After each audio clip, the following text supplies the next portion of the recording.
అందరికీ నమస్కారం. నేను మీ సునీత. వెల్కమ్ బ్యాక్ టు అమ్మ చేతి వంట కిచెన్ అండ్ వ్లాగ్స్. ఈరోజు వీడియో వచ్చేసి గోంగూర చికెన్ పలావ్‌ని ఎలా చేసుకోవాలనేది చూపిస్తున్నానండి. పేరు వింటుంటేనే నోట్లో నీళ్ళు ఊరుతున్నాయి కదా! చాలా అంటే చాలా బావుంటుంది. ఎప్పుడు చేసే చికెన్ దమ్ బిర్యానీ, చికెన్ 65 కాకుండా ఇలా కుక్కర్‌లో గోంగూర చికెన్ పలావ్‌ని చేసి చూడండి. చాలా రుచిగా ఉంటుంది. అలాగే ఫస్ట్ టైం చేసేవాళ్ళు కూడా ఈజీగా చేసేయొచ్చనమాట. ఎంతో టేస్టీగా, ఎంతో రుచిగా, ఈజీగా అయిపోయే ఈ చికెన్ పులావ్‌ని మీరు కూడా చేసుకోవాలనుకుంటున్నారా? మరి లేట్ చేయకుండా ఎంతో సింపుల్‌గా, టేస్టీగా ఉండే ఈ చికెన్ పలావ్‌ని ఎలా చేసుకోవాలో ఇప్పుడు చూసేద్దాం. దానికోసం ఇక్కడ నేను ముందుగానే అర కేజీ చికెన్ తీసుకొని ఉప్పు, పసుపు వేసి శుభ్రంగా బాగా కడిగి తీసుకున్నానండి. వాటర్ ఏమీ లేకుండా వంపి తీసుకోండి. అలాగే ఇక్కడ నేను బోన్స్‌తో సహా తీసుకున్నాను. మీకు బోన్స్ ఇష్టం లేకపోతే బోన్‌లెస్ అయినా తీసుకొని చేసుకోవచ్చండి. తర్వాత ఇందులో రుచికి సరిపడా ఉప్పు, అలాగే ఇందులోనే ఒక టేబుల్ స్పూన్ దాకా కారం వేసుకోండి. తర్వాత పావు టీ స్పూన్ పసుపు, అర టీ స్పూన్ ధనియా పౌడర్, అలాగే అర టీ స్పూన్ జీలకర్ర పౌడర్, అలాగే అర టీ స్పూన్ బిర్యానీ మసాలా కూడా వేసుకొని అరచెక్క నిమ్మరసాన్ని పిండి తీసుకోండి. మీకు ఇక్కడ కావాలనుకుంటే పెరుగు కూడా వేసుకోవచ్చండి. నేనైతే పెరుగు వేయట్లేదనమాట. కేవలం నిమ్మరసం మాత్రమే పిండి తీసుకుంటున్నాను.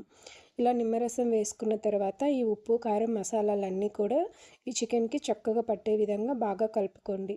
ఇలా కలుపుకున్న తర్వాత మూత పెట్టి టైం ఉంటే ఒక అరగంట నుంచి గంట పాటు మ్యారినేట్ చేసి పక్కన పెట్టుకోండి. తర్వాత ఇప్పుడు ఒక గిన్నె తీసుకొని అందులోకి ఒక కప్పుతోటి 2 కప్పుల దాకా బియ్యం తీసుకుంటున్నానండి. ఇక్కడ నేనొచ్చేసి మామూలు సోనా రైస్ అయితే తీసుకుంటున్నాను. మీరు కావాలనుకుంటే బాస్మతి రైస్ అయినా తీసుకోవచ్చనమాట. నాకు ఈ రైస్‌తో చేయడం చాలా ఇష్టం కాబట్టి నేను ఈ రైస్‌తోనే చేస్తున్నాను. తర్వాత ఇందులోకి వాటర్ వేసుకొని శుభ్రంగా ఒక 3 సార్లు కడిగి తీసుకోండి. ఇలా కడిగిన తర్వాత మరొక్కసారి నీళ్లు పోసి ఒక అరగంట పాటు ఈ బియ్యం కూడా నానబెట్టండి. ఇప్పుడు వీటిని పక్కన పెట్టుకోండి.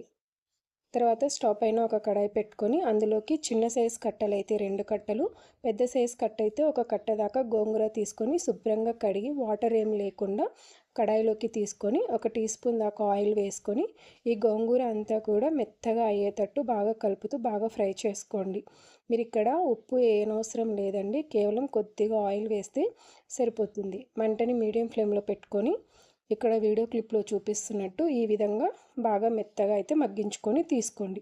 ఇలా మగ్గిన తర్వాత స్టవ్ ఆఫ్ చేసి పూర్తిగా చల్లారిన తర్వాత మిక్సీ జార్లోకి తీసుకొని మెత్తగా పేస్ట్ చేసి పక్కన పెట్టేసుకోండి. ఇప్పుడు స్టవ్ పైన ఒక ప్రెషర్ కుక్కర్ పెట్టుకొని అందులోకి 2 టేబుల్ స్పూన్ దాకా ఆయిల్ వేసుకోండి. ఆయిల్ బాగా వేడైన తర్వాత 2 పచ్చిమిర్చిని ఇలా చిన్న ముక్కలుగా కట్ చేసి వేయండి. తర్వాత ఒక పెద్ద ఉల్లిపాయని ఇలా సన్నగా పొడవుగా కట్ చేసి వేసుకోండి. ఇలా పొడవుగా కట్ చేసి వేసుకోవడం వల్ల పలావ్లో చాలా టేస్ట్ ఉంటాయన్నమాట. సో వీటన్నిటిని కూడా కొంచెం మగ్గేంత వరకు మగ్గించుకోండి. ఇలా కొద్దిగా మగ్గిన తర్వాత ఇప్పుడు ఇందులోకి బిర్యానీ మసాలా వేసుకుంటున్నానండి. ఒక మరాఠీ మొగ్గ, అలాగే ఒక టీ స్పూన్ సాజీరా, ఒక రాతి పువ్వు, ఒక జాపత్రి, 2 ఇంచుల చెక్క, అలాగే ఒక స్టార్ అనాసి తీసుకోండి. ఇది కొంచెం చిన్న ముక్కలైందనమాట. తర్వాత 2 బిర్యానీ ఆకులు, 4-5 లవంగాలు, 2 యాలకులు. వీటన్నిటిని వేసుకొని ఇవన్నీ కూడా చక్కగా ఫ్రై అయ్యేంత వరకు బాగా కలిపి తీసుకోండి. ఈ ఉల్లిపాయ అనేది కొంచెం 80% ఫ్రై అయితే సరిపోతుంది. ఇలా ఫ్రై అయిన తర్వాత ఫ్రెష్‌గా రుబ్బి పెట్టుకున్న అల్లం వెల్లుల్లి పేస్ట్ ఒక టేబుల్ స్పూన్ దాకా వేసుకోండి. ఈ అల్లం వెల్లుల్లి పేస్ట్ కూడా పచ్చివాసన పోయే విధంగా బాగా ఫ్రై చేసి తీసుకోండి.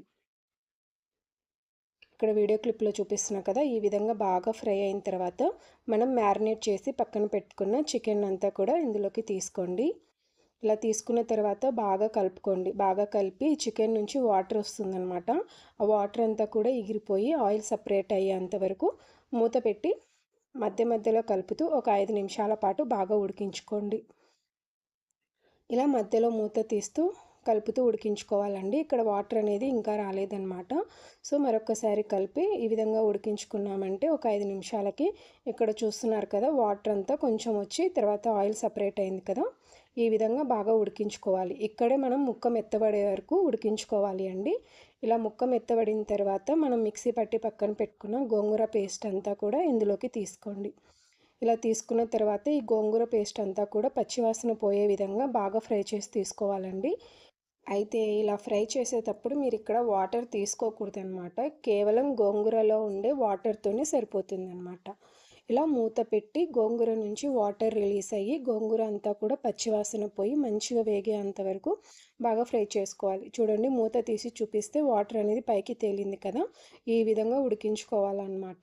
సో, మరొక్కసారి బాగా కలుపుతూ ఈ పచ్చివాసన అంతా కూడా పోయే విధంగా బాగా కలుపుకోండి. తర్వాత ఇప్పుడు ఇందులోకి మనం నానబెట్టుకున్న బియ్యము వాటర్ లేకుండా తీసుకోండి. ఇలా బియ్యం తీసుకున్న తర్వాత మనం ఏ కప్పుతో అయితే రైస్ తీసుకున్నామో అదే కప్పుతో 4 కప్పుల దాకా వాటర్ వేసుకోండి. అయితే మీరు ఇలా నార్మల్ రైస్ కాకుండా బాస్మతి రైస్ తీసుకున్నట్లయితే కొద్దిగా అరకప్పు తగ్గించి వేసుకోండి. ఇక్కడ నేను నార్మల్ రైస్ తీసుకున్నాను కాబట్టి 4 కప్పుల దాకా వాటర్ తీసుకున్నాను. తర్వాత ఒకసారి బాగా కలుపుకోండి. తర్వాత ఇందులోనే ఒక టీ స్పూన్ దాకా ధనియా పొడి, అలాగే అర టీ స్పూన్ గరం మసాలా పొడి, మీరు ఇక్కడ బిర్యానీ పొడి కూడా వేసుకున్నానండి. ఆ వీడియో క్లిప్ అనేది మిస్ అయిందనమాట. తర్వాత ఒకసారి బాగా కలుపుకొని ఉప్పు, కారం అన్నీ కూడా సరిపోయాయేమో సరిచూసుకోండి. నాకు అన్నీ సరిపోయాయి కానీ ఉప్పు, కారం కొద్దిగా తక్కువయ్యాయన్నమాట. మరొక్కసారి కొద్దిగా ఉప్పు, కారం వేసి మరొక్కసారి కలిపి తీసుకుంటున్నాను. ఈ స్టేజ్‌లోనే మీరు అన్నీ సరిచూసుకోవాలి అండి. ఇలా కలుపుకున్న తర్వాత మూత పెట్టుకొని విజిల్ పెట్టి మంటని మీడియం ఫ్లేమ్‌లో పెట్టుకొని 4 విజిల్స్ రానివ్వండి. హై ఫ్లేమ్‌లో పెట్టామంటే మెత్తబడిపోతుందనమాట. సో, అందుకనేసి మంటని మీడియం ఫ్లేమ్‌లో పెట్టుకొని 4 విజిల్స్ వచ్చిన తర్వాత అయితే నేనిక్కడ మూత తీసి చూపిస్తున్నానండి. చూడండి చక్కగా ముక్కలు ఉడికిపోయాయి. అన్నం కూడా చాలా బాగా తయారైంది. ఇది వేడి వేడిగా ఉంది కదా! చల్లారిన తర్వాత చాలా పొడి పొడిగా అవుతుందండి. అసలు మీరే నమ్మలేరనమాట. అంత పొడి పొడిగా అవుతుందనమాట. ఇలా కొద్దిగా గోరువెచ్చగా అయిన తర్వాత ఒకసారి కలుపుకోండి. పొడి పొడిగా అవుతుంది. తర్వాత ఇందులోకి సన్నగా కట్ చేసిన కొత్తిమీర, పుదీనాను వేసుకొని మరొక్కసారి కలుపుకోండి. ఇలా కలుపుకునేటప్పుడు మీరు కారం అయితే అడ్జస్ట్ చేసుకోలేరు కానీ ఉప్పు సరిపోకపోతే మరొక్కసారి ఉప్పు కూడా కలుపుకోవచ్చండి. చాలా బావుంటుందనమాట. ఇంతేనండి ఎంతో టేస్టీగా సూపర్‌గా ఉండే గోంగూర చికెన్ పులావ్ అయితే తయారైపోయిందండి. ఇందులోకి సైడ్‌కి ఏ కర్రీ కూడా అవసరం లేదనమాట. ఉట్టిదే తినేయొచ్చు. ఎందుకంటే ఉప్పు, కారం, మసాలా అన్నీ కూడా చక్కగా సరిపోతాయి. అలాగే పీసెస్ కూడా చూస్తున్నారు కదా! ఎంత మెత్తగా ఉడికిపోయాయో. మరి మీరు కూడా ఈసారి ఈ విధంగా ట్రై చేయండి. ఎప్పుడు చేసే chicken biryani, chicken 65 biryani, chicken dum biryani కంటే ఈ గోంగూర చికెన్ పులావ్ అనేది చాలా అంటే చాలా టేస్ట్‌గా ఉంటుందండి. ట్రై చేశాక మీకెలా కుదిరిందో మీ ఫీడ్‌బ్యాక్‌ని కామెంట్ సెక్షన్‌లో నాతో షేర్ చేసుకోవడం అస్సలు మర్చిపోకండి. అలాగే వీడియో నచ్చితే లైక్ చేసి మీ ఫ్రెండ్స్ అండ్ ఫ్యామిలీస్‌కి షేర్ చేయండి. ఇలాంటి మరెన్నో మంచి వీడియోస్ కోసం మన ఛానల్‌ని సబ్స్క్రైబ్ చేసుకోండి. Thanks for watching. Thank you all.